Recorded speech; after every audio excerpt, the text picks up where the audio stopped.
वारी होती है ना। जी अस्सलाम वालेकुम। आज तारीख है 14 जुलाई 2023। जी भाईजान, वालेकुम जी सर, वलीद थैंक आप यू डेट। स्टार्ट करो। कोई क्वेश्चन, कोई चीज, कोई बात। जैन भाई, ये क्वेश्चन तो मेरा एज सच कोई नहीं है। ठीक अभी है। तक अल्हम्दुलिल्लाह सब कुछ ठीक जा रहा है। गोल्ड पे मैं ना आजकल मोस्टली गोल्ड ही ट्रेड कर रहा हूँ मैं भी। तो मेरी नज़र उसी पे होती है। अभी आजकल तो कह लें पिछले 1-2 दिन से मैं गोल्ड को 60 और 55 के बीच में जो है ना ट्रेड कर रहा हूँ। तो सही चल रहा है फिलहाल। लेकिन अच्छा, ये कि मुझे अभी एक मिनट ठहरो। मैं ना पहले तुम्हारी बात को काट रहा हूँ। एक मिनट पहले मैं एक चीज अपडेट कर दूं। उसकी जो कल मैंने एक चीज पास की थी, एक वो। और सेकेंडली मैं एक मैं गोल्ड के ऊपर ओवरव्यू दे दूं, ताकि ये कि कोई आना चाह रहा है या बाद में कोई देखे तो एटलीस्ट उसके लिए ना थोड़ा सा ये हाँ, काम हो सही है। जाए। बिल्कुल। अपना आपके सामने शो हो रहा है चार्ट। जी यार। अच्छा यार, ये जो मैंने अपने ग्रुप के, हमारे ग्रुप 5 के अंदर भी जो मैंने आप लोगों को शेयर किया था ना, ये डिमांड एंड सप्लाई जोन जो है ना, ये सबसे बेहतरीन होते हैं। इंस्टेड के आपको ये एक लाइन लगाएं और आप उसके ऊपर रिलाय करें टोटली कि ये लाइन आपकी ब्रेक ना हो। इससे बेहतर है आप जोन के अंदर रहें और जोन की क्लोजिंग को फोकस करें। अब मैंने जैसे आप लोगों को बताया था, जब मैंने शाम भी मैसेज किया था कि अगर क्लोजिंग हमारी 1952 से नीचे आती है, यानी कि 1 आवर या 30 मिनट। अभी अभी आप देखो मेरा कौन सा चल रहा है टाइम फ्रेम, 1 आवर का। अगर हुँ, 30 मिनट का भी टाइम फ्रेम कर दूं, तब भी मेरे पास कहीं पे भी क्लोजिंग जो है ना, क्लोजिंग क्लोजिंग का मतलब है कि कैंडल मेरी कहीं कहीं पे भी क्लोज इस रीजन से नीचे नहीं हो रही। इसका मतलब ये है कि ये जो विक भी बन रही है ना, इसका मतलब है कि ये सारा डिमांड एरिया है। यानी कि जब भी प्राइस इससे नीचे गई है, तो इसका ये मतलब है कि ये सारा डिमांड एरिया और बायर्स ने प्राइस को पुश किया ऊपर की तरफ। ठीक है, वो सिग्निफिकेंटली ऊपर नहीं गई, प्राइस एक चौपी रही है और वो उसके रेंज के अंदर जो है ना मूव करती रही है। वो एक सेपरेट थिंग है। मैं लेकिन जो चीज आप लोगों को सबको समझा रहा था ना from the very first day, वो ये था कि प्राइस को सप्लाई एंड डिमांड के जो है ना तनाजुर में देखो। जब भी आप सप्लाई एंड डिमांड के अंदर देखोगे ना चीजों को, तो आपको बेहतर तरीके से चीजें समझ आएंगी। जब आप चीजों को देखते हो ना सिंगल सपोर्ट एंड रेजिस्टेंस के ऊपर, सिंगल लाइन के ऊपर, उसमें क्या नुकसान होता है? उसका सबसे बड़ा नुकसान ये है, फर्ज करो आपने ये बना दी अपनी रेजिस्टेंस, ठीक है। अब आपने देखा हुँ, प्राइस आई, यहाँ पे आपका एसएल हिट हो गया। उसके बाद फिर प्राइस थोड़ी सी ऊपर गई है, फिर नीचे आ गई। अब आपको शुबा ये हुआ कि शायद यार ये वापस अपने रीजन में आ गया, हालांकि वो नहीं था। जब आपने पूरा एक सप्लाई जोन बना दिया ना, तो अब आपको पता लग गया कि यार ये इससे ऊपर गई है ना, तो इसने इसको ब्रेक कर दिया। ब्रेक करने के बाद अब ये नीचे भी आई है ना, तो ये पूरा रीजन ऐसा है कि ये जहाँ पे रह के थोड़ी देर इस पे सपोर्ट ले सकती है और फिर दोबारा ऊपर जा सकती है। जब ये आप इसको रेजिस्टेंस के तौर पे देखोगे ना, रेजिस्टेंस को देखना भी बुरा नहीं है, लेकिन वो उनके लिए जो बहुत ज्यादा एलीट ट्रेडर हो जाते हैं ना विद पैकेज ऑफ टाइम, जिन्होंने साल 2 साल टाइम लगाया, चार्ट को देखते रहे देखते रहे देखते रहे, उनको पता लग जाता है हुँ। कि यार ये जो चीज है ना, अब ये हमारी ब्रेक होगी ना, तो अगर इसके नीचे हमें 3-4 डॉलर का कुशन रखना है, लेकिन मैंने ये बनाया हुआ है रीजन। आवाज़ चली गई आपकी। ज़ैन भाई आपकी आवाज़ चली गई है। जैन भाई आपकी आवाज नहीं आ रही। ना, अभी भी नहीं है आवाज़। फॉलो करता आ रहा हूं। अभी हल्की अब सी आई थी ज़ैन, आवाज़ फिर चली गई है। नीचे चैट पे टाइप कर देते हैं। शायद मेरी आवाज आ रही है। अब आई है, हाँ जी। अब आइए जैन भाई।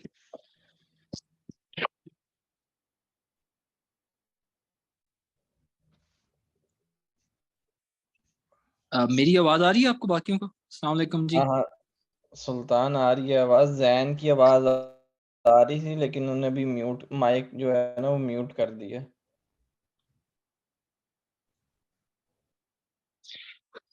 ये बहुत मजे का इम्पोर्टेंट टॉपिक है, डिस्कस करें। मैं हमेशा जो है ना सप्लाई और डिमांड जोन को मुझे नहीं समझ आती थी।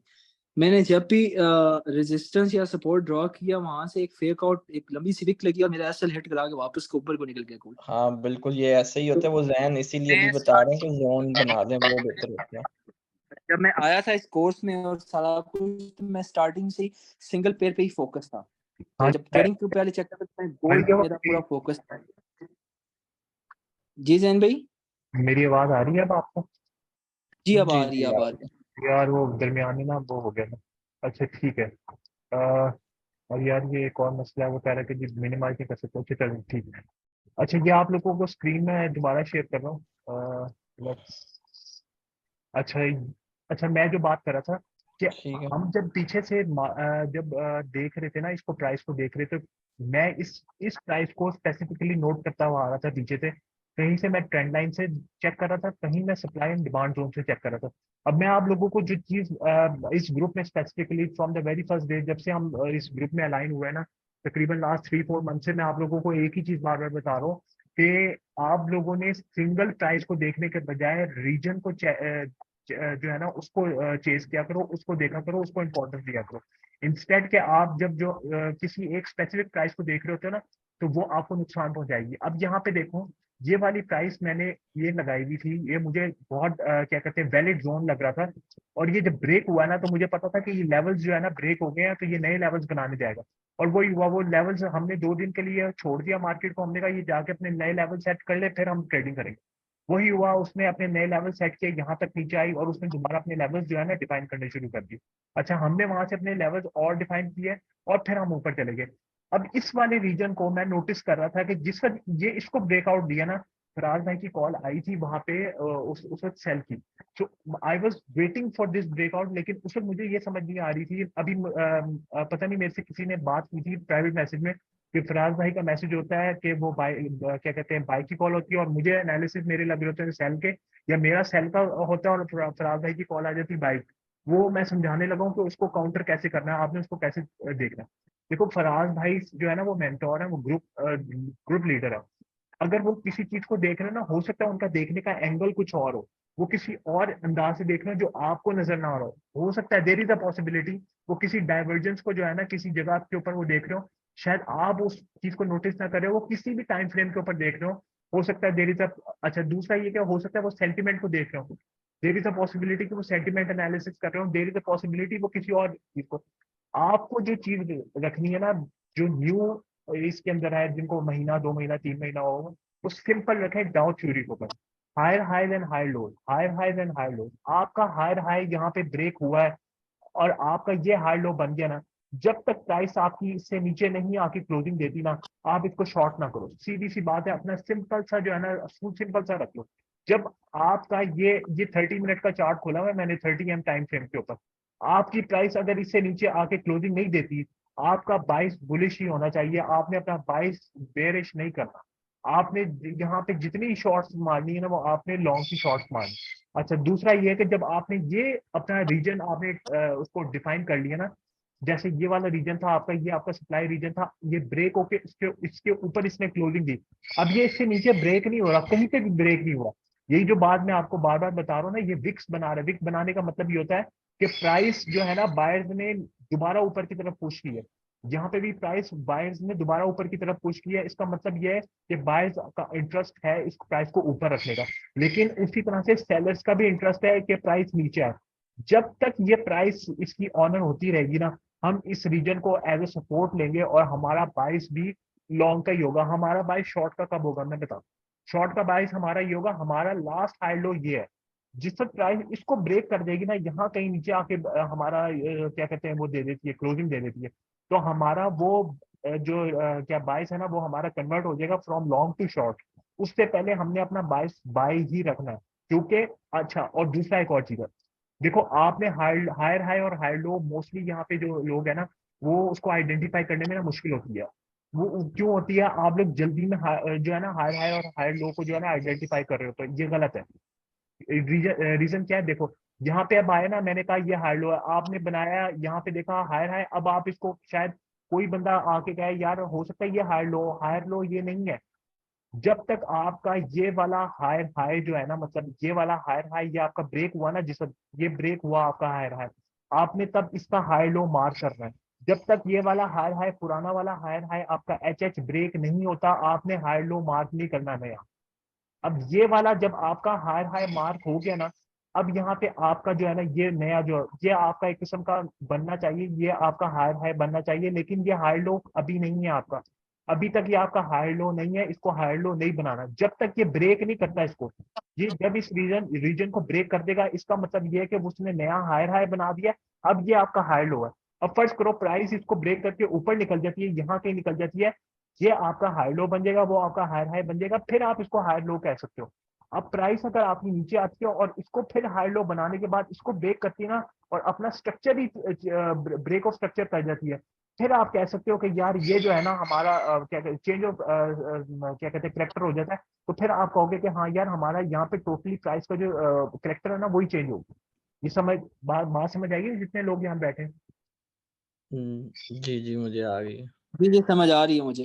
ठीक है, तो इसको जी सर समझ आ गई। जितना सिंपल रखोगे ना, एक बात याद रखना यार, जितना ट्रेडिंग को सिंपल रखोगे ना उतना सक्सेसफुल होगे। उसकी अब मैं आपको एक जिंदा मिसाल दिखाऊंगा। मैंने एक जो है ना सिंपल इसी डाउ थ्योरी के ऊपर कुछ चीजें प्रैक्टिस कर रहा था, and I was doing this last 9 days के अंदर। मैंने जो है ना 200K का एक डेमो अकाउंट के ऊपर मैंने एक यही अपने जो थे ना एनालिसिस के साथ और सप्लाई एंड डिमांड जोन के ऊपर मैंने इसको पास करने की कोशिश की। अभी वो जालान नहीं है मेरे ख्याल से, उस वो पूछ रहा था। ये अकाउंट मैंने 9 दिन के अंदर पास किया है। मैं आपको इसकी वो दिखाता हूँ विन रेट। ये 97.06%, 97। जिंदाबाद। इसका मतलब क्या है कि आप जो है ना आप कंसिस्टेंट रहो। अब ट्रेड देख लो, एक दिन में 3 ट्रेड है, एक दिन में 8 ट्रेड है, 2 ट्रेड है, 6 ट्रेड है, 4 4 और 2। ठीक है, कहीं पे भी ट्रेड ऐसी नहीं है कि मैंने 25 ट्रेड ली है, 40 ट्रेड ली है, 50 ट्रेड ले। और देखो जितनी ट्रेड कम है ना मेरी, ये देखो 3 ट्रेड ली है, मेरा प्रॉफिट मार्जिन उतना ही ज्यादा। जहां मैंने 8 ट्रेड ली है वहां मेरा मार्जिन कम है। जहां मैंने ये देखो, ये फिर 4 ट्रेड ली है, मार्जिन ज्यादा है, 2 ट्रेड ली है, 3,000।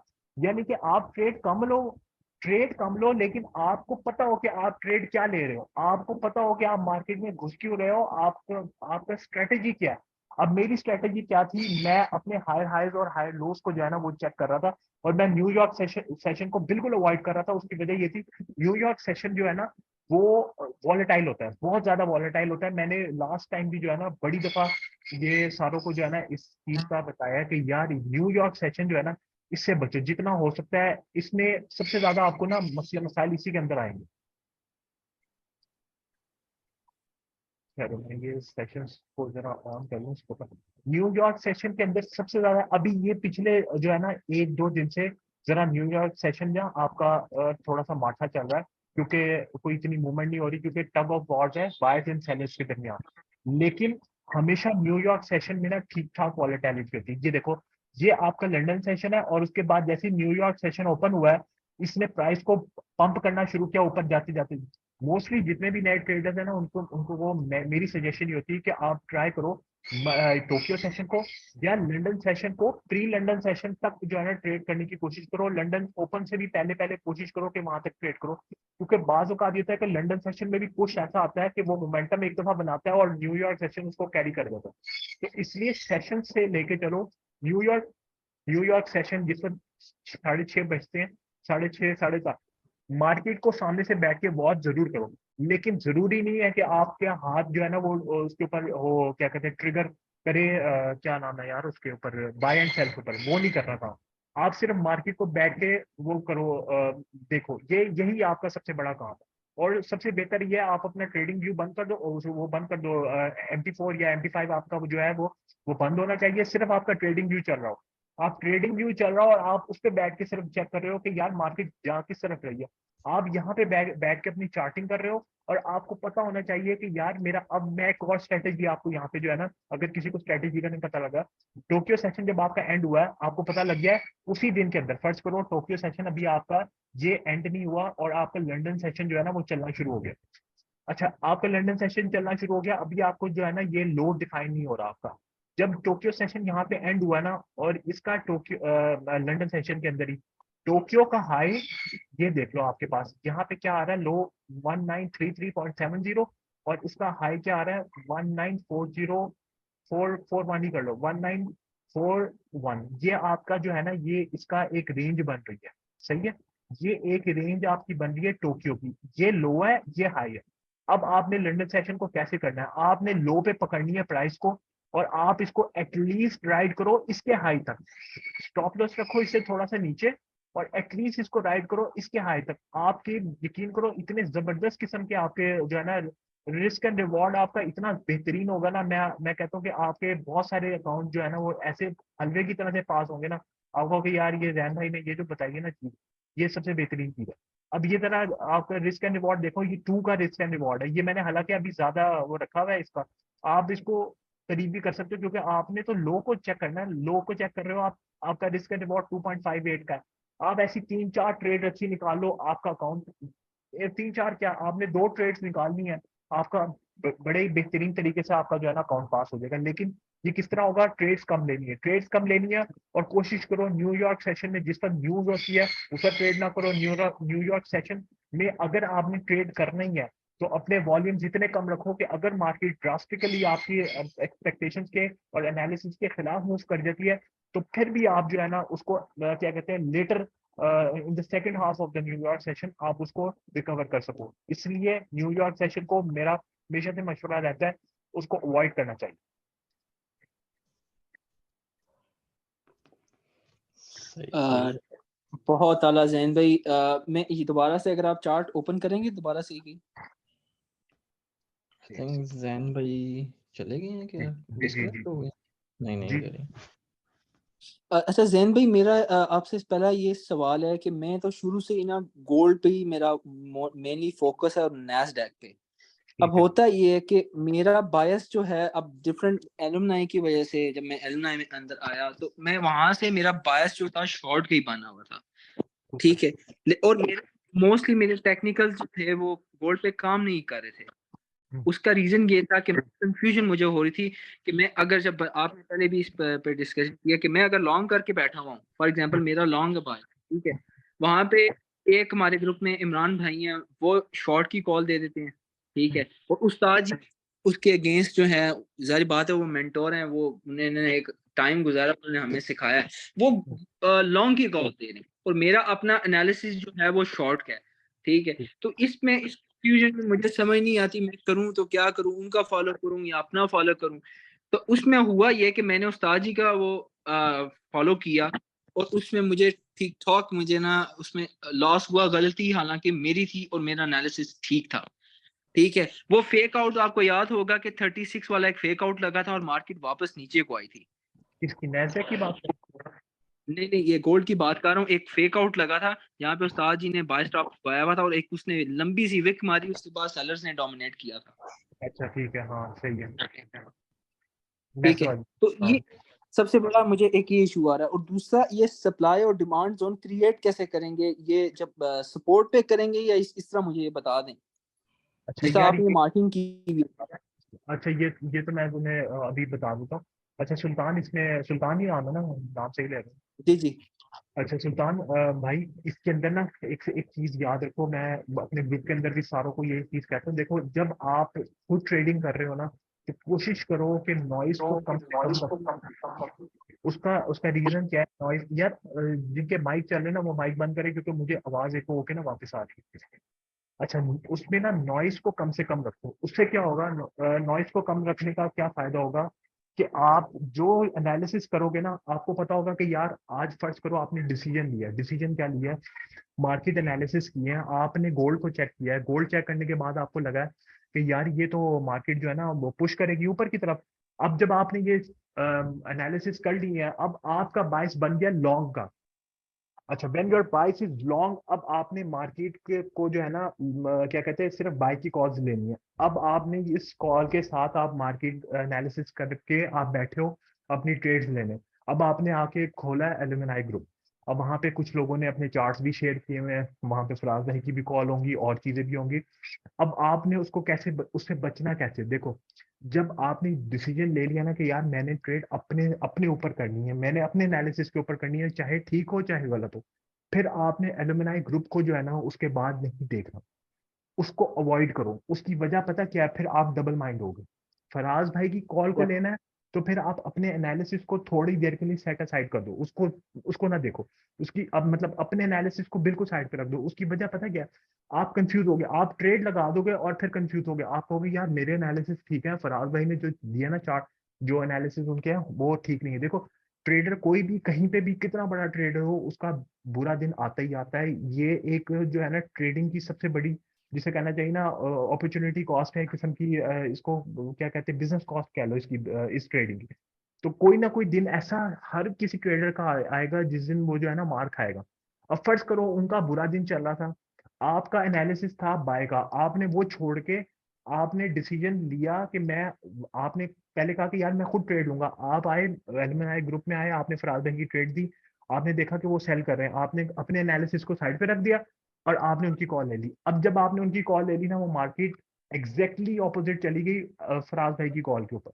अब आपको आपका एसएल हिट हो गया या आपको लॉस हो गया, आपका फ्लोटिंग लॉस नजर आना शुरू हो गया, उससे क्या होगा, आपके इमोशंस ट्रिगर हो जाएंगे। अब उससे क्या होता है, आपका कॉन्फिडेंस डाउन होगा। आपने सिंपल ये चीज करनी है, अगर आपने किसी दिन मार्केट में बैठ के एनालिसिस कर ली है, आने से पहले, ग्रुप में आने से पहले, आपको पता है कि यार ये मेरा एनालिसिस है, मुझे पता है कि यार मार्केट जो है ना वो इसी तरह से चलेगी, मुझे नहीं लगता कि मार्केट इतनी जल्दी जो है ना वो अपनी एग्रेसिव मूव बनाएगी। क्योंकि अब वैसे ही इस वक्त जो जो है ना मार्केट गोल्ड में मोस्टली रात को 9 बजे के बाद जो है ना वो बहुत कम मूवमेंट्स होती हैं जो कि क्या कहते हैं 10-15 डॉलर्स की हो, एक्सेप्ट एफओएमसी हो। एफओएमसी के अलावा मार्केट बहुत कम है जो इस तरह जो है ना एग्रेसिव मूवमेंट देती है। तो मुझे पता लग गया कि यार अब जो है ना बहुत कम है कि गोल्ड जो है ना वो इस तरह की एग्रेसिव कोई मूव बनाए। तो मुझे एक चीज का अंदाजा किस तरह से हो गया कि मैंने मार्केट का एनालिसिस किया हुआ था पहले से, मुझे पता है किस टाइम फ्रेम पे ये एसेट जो है ना वो चलता है, किस टाइम फ्रेम पे नहीं चलता। तो अब मेरे एनालिसिस है, मैं उस एनालिसिस पे रह के मैं अपनी ट्रेड कॉल्स लूंगा। मैं फराज भाई की कॉल्स को नहीं इस टाइम में देखता। उसकी रीजन ये, मैं डबल माइंड हो जाता हूँ। क्योंकि फराज भाई हो सकता है बाज औकात मेरे ग्रुप के अंदर चेक करना, बहुत दफा मैं अपने ग्रुप के अंदर कॉल दे रहा होता हूँ सेल की, और फराज भाई की कॉल आ रही होती बाय की, और मैं बाय की कॉल दे रहा होता हूँ, फराज भाई दे रहे होते हैं सेल की, टोटली ऑपोजिट चल रही होती कॉल।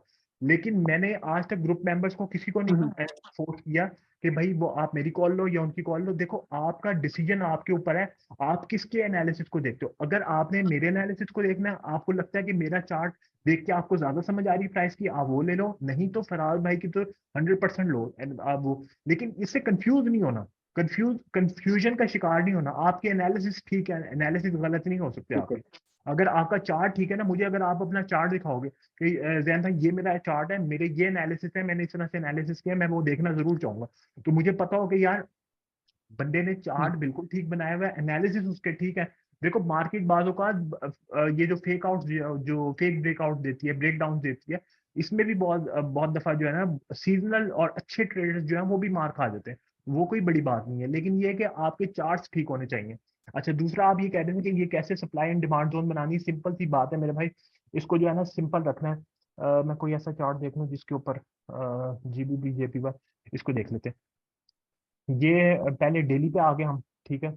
अब मैंने डेली पे आके, ये ठीक है। मैंने वैसे पहले से बना के रखा हुआ है। मैं पहले सारे चार्ट के जो है ना सारी की सारी बना के रखता था वीकली के ऊपर। वीकली के ऊपर आके लाइन चार्ट के ऊपर मैं ना मेजर अपने एरिया जो है ना उसको पहले से आके मैं मार्क कर लेता था। जो प्राइस के आसपास होते थे ना, पहले तो मैं सारी करता था, लेकिन अब मैंने एक नया पिछले कोई 1-2 महीनों से शुरू किया कि मैं अपने मेजर एरिया जो प्राइस के आसपास होते हैं ना पहले उनको मार्क कर लेता हूँ। वीकली पे, डेली पे, लाइन चार्ट के ऊपर, ये सारे मैंने काम कर लिए। अच्छा लाइन चार्ट के ऊपर कर लिया, उसके बाद फिर आप अपना जो है ना क्या कहते हैं जो आपका चार्ट है उसको बेशक आप दोबारा कैंडल्स के ऊपर ले आओ। कैंडल्स के ऊपर क्या आप जब ले आए हो, अब आपने ये रीजन्स देखने कौन कौन से रीजन्स है, रीजन कौन से हैं, अब आप आपको खुद नजर आना शुरू हो जाएगा। अब जरा गौर से देखना ये चीज गौर से देखना, आपको नजर आएगी। ये देखो आपको एक चीज नजर आएगी, प्राइस यहाँ पे गई है, ये क्या बना है, ये आपका ये हायर हाई है सुल्तान, मुझे रिस्पॉन्ड जी करना जी आपने, जी ठीक है। ये जी आपको जी। हायर हाई नजर आया, यहाँ प्राइस नीचे आई ये है और इसने इसको ब्रेक कर दिया, ब्रेक किया है, एग्जैक्टली। हाँ ऊपर चली गई है ये। अब मैं इसको हाई लो कंसीडर कर रहा हूँ, मैं इसको हाई लो कंसीडर कर रहा हूँ क्योंकि मुझे लग रहा है कि प्राइस जो है ना यहाँ से जब इसको ब्रेक करके ऊपर गई है तो ये मेरा हाई लो ही है। अच्छा मैं अब इस प्राइस को, क्योंकि यहाँ पे रिजेक्शन भी आई है और यहाँ पे विक्स भी बनी है और यहीं से दोबारा बाइंग भी आई है मेरे लिए, और यही मेरे जो क्या कहते हैं ये जो मेरा मेन रीजन था ना, क्या नाम है यार इसका, जो मेरी मेन सपोर्ट एंड रेजिस्टेंस वाला वीकली या डेली का रीजन था, वो भी मेरा इंपॉर्टेंट था। तो मैं इस एरिया को जो है ना मार्क कर दूंगा अपना। ये ये मेरा टोटल एरिया जो है ना ये मेरा मार्क होगा। अब मैं जब इसको प्राइस को खींचूंगा ना पीछे की तरफ, तो आपको एक चीज नजर आएगी यार, ये ना थोड़ा सा काम खराब, क्या हो गया। अच्छा, इसको जब मैं पीछे की तरफ लेके जाऊंगा ना, तो आपको एक और चीज नजर आएगी, वो ये है कि क्यों हो गया, क्यों हो गया? बहुत दूर है वो, तो बहुत दूर है, बहुत पीछे है। अब फिलहाल इसको छोड़ दो क्योंकि वो प्राइस बहुत दूर है। अच्छा, इसको अभी फिलहाल 13 पे रहने दो क्योंकि वो ठीक ठाक जो है ना उसका दूर है वो वाला लेवल। अच्छा, ये जब मैंने 30 मिनट पे किया है, अभी आप चेक करो इस रीजन के अंदर कितनी दफा इसने प्राइस ने नीचे से आके ऊपर, नीचे आया है, नीचे आके फिर ऊपर गया है। ये नजर आ रही है चीज, ये रीजन हमने पहले से बनाया है। क्या बात है। हेलो, जी जी, आवाज आ आवाज रही है मुझे, बहुत आला जहन भाई। हाँ, अब आपको यार मैं ये ना अभी 10 मिनट के बाद दोबारा शेयर करूंगा वो, क्योंकि ये एक्सपायर होने वाला सेशन। अच्छा, उसके बाद फिर ये है कि ये वाला रीजन जो मैंने बना दिया ना, अब क्योंकि पीछे बहुत पुरानी हिस्ट्री है तो मैंने इसलिए उसको छोड़ दिया। अब ऊपर वाला मेरे पास जो रीजन है ना, मैं इसको अभी तक मैं इसको मार्क नहीं कर रहा। उसकी रीजन है, उसकी रीजन ये है कि मेरे पास इसके ऊपर भी एक वो आ रही है, लेकिन to remain on the safe side मैं यहाँ पे एक जो है ना, एक ये वाला जो है ना, जहाँ पे मुझे ज्यादा नजर आ रहा है कि प्राइस जो है ना ये यहाँ पे आ रही है, मैं इसको मार्क कर दूंगा क्योंकि मैंने सेफ प्ले करना है। कुछ ना कुछ इसके ऊपर जाएगी, विक बनेगी, कुछ ना कुछ मार्जिन रखेगा। ये एक मैंने रीजन बना दिया। अच्छा, दूसरा कौन सा है? दूसरा ये है कि अब ये देखो, अब मैं प्राइस को नोट करूंगा। मैंने अब ये दो रीजन्स बना दिए ना, अब मैंने सिर्फ इस लाइन को प्ले करना है। मैंने इसके ऊपर ट्रेड नहीं लेनी, समझ आ रही है? मैंने ट्रेड नहीं लेनी ठीक है। प्राइस। अब मैंने सिर्फ इस दो डिमांड एंड सप्लाई को देख के चला है। इस दो डिमांड एंड सप्लाई अगर बहुत ही ज्यादा हुआ तो मैं इस नेक्स्ट जो यहाँ पे है ना, यहाँ पे आके मैं कहीं सप्लाई जोन एक और बनाऊंगा और ये फिर मेरी डिमांड जोन बन जाएगी। अगर फर्ज करो ये प्राइस उसके बाद नीचे आ जाती है, मैं इस रीजन को देखना शुरू कर दूंगा। अगर प्राइस जो है ना वो इसको इसको ऑनर करती है ना, ये ऑर्डर ब्लॉक्स है मेरे, ऑर्डर ब्लॉक्स ये मेरे हैं जो अगर रिस्पेक्ट होना शुरू हो गए ना यहाँ पे कहीं आके, इसका मतलब है ये मेरा नेक्स्ट डिमांड जोन बन जाएगा। मैं फिर इसको आके लेना शुरू कर दूंगा। हो सकता है देर इज अ पॉसिबिलिटी ये वाला रीजन जो है ना इसको भी रिस्पेक्ट मिले, क्योंकि यहाँ पे भी जो है ना क्या कहते हैं, बायर्स आते हैं। बायर्स आके ये अपना जो है ना वो दोबारा कैंडल्स के ऊपर मैं देख के ना मुझे थोड़ा सा अंदाजा हो रहा है। मैं बार बार चीजों को देख रहा होता हूँ तो मुझे अंदाजा हो रहा होता है। तो ये आप जब इसको बार बार देखोगे ना अपनी क्या कहते हैं कैंडल, यार ये जिसका माइक ओपन है ना काइंडली माइक बंद कर दे क्योंकि मुझे आवाज एको हो रही है। अच्छा, उसके बाद जब जैसे ही ये होगा ना मतलब आपको नजर आना शुरू हो जाएगा प्राइस जब वापस यहाँ जाएगी ऊपर, वापस आएगी। आप इन रीजन्स को देखो, बाकी किसी और चीज को ना देखो, चुप करके आप इसको देखो। जब प्राइस यहाँ पे आ गई है, चुप करके यहाँ पे आती है प्राइस, आपकी इधर कहीं प्राइस एंटर कर गई है, आपको पता लग गया ये मेरा रीजन जो है ना वो कहीं मुझे बाय की सिग्नल दे रहा है, बाय कर लो। अगर आपको यहाँ पे कोई बुलिश मारो बोजो मिलती है, या आपको कोई क्या कहते हैं वो हैमर मिलता है, कोई भी चीज ऐसी मिलती है, लेकिन लेकिन जब आपका ट्रेंड रिवर्सल है, यहाँ पे देखो ये वाली जो आपकी ये जो हाई लो है ना, यहाँ से यहाँ इसने इससे नीचे नीचे इसने अपना दिया क्लोजिंग।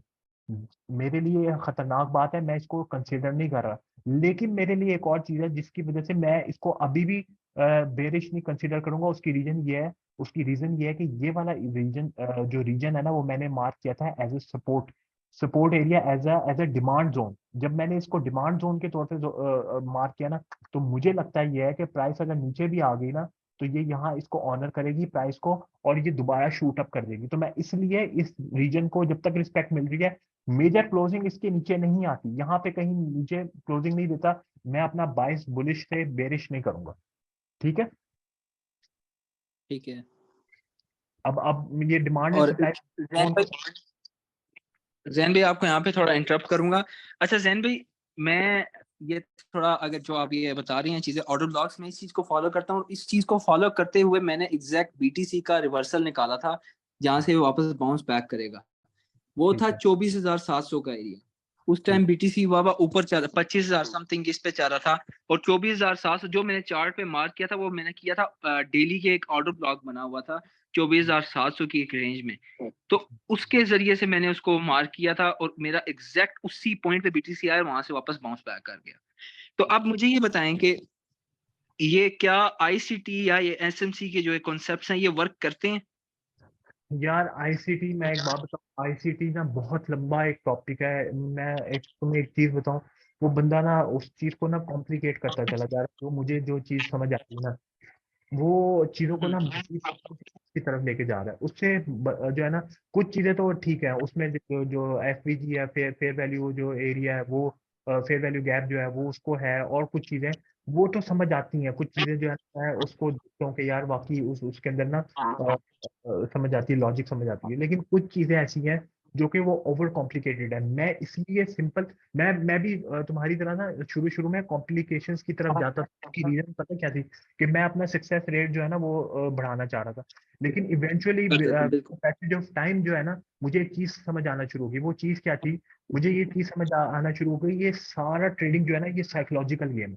जिस बंदे को अपने क्या कहते हैं, रिस्क एंड रिवॉर्ड, जिसको उस पर अपना काम करना आ गया, साइकोलॉजिकली जिस बंदे को अपना मतलब अपने आप को काबू करना आ गया, वो बंदा कामयाब हो जाए। जिस दिन आपने $1000 कमाए ना और आपको कोई खुशी नहीं हुई, और जिस दिन आपने $2000 गंवाए और आपको कोई गम नहीं हुआ, वो बंदा इवेंचुअली आगे जाके मिलियनर बिलियनर बन सकता है इसके अंदर। There is no doubt about that. लेकिन ये है कि उस बंदे को पता हो कि मैं कर क्या रहा हूँ, रिपोर्ट की तरह से बैठ के जो है ना चीजों को एनालाइज, उसके ना एनालिसिस करे, इमोशंस को अपने आप से निकाल दे।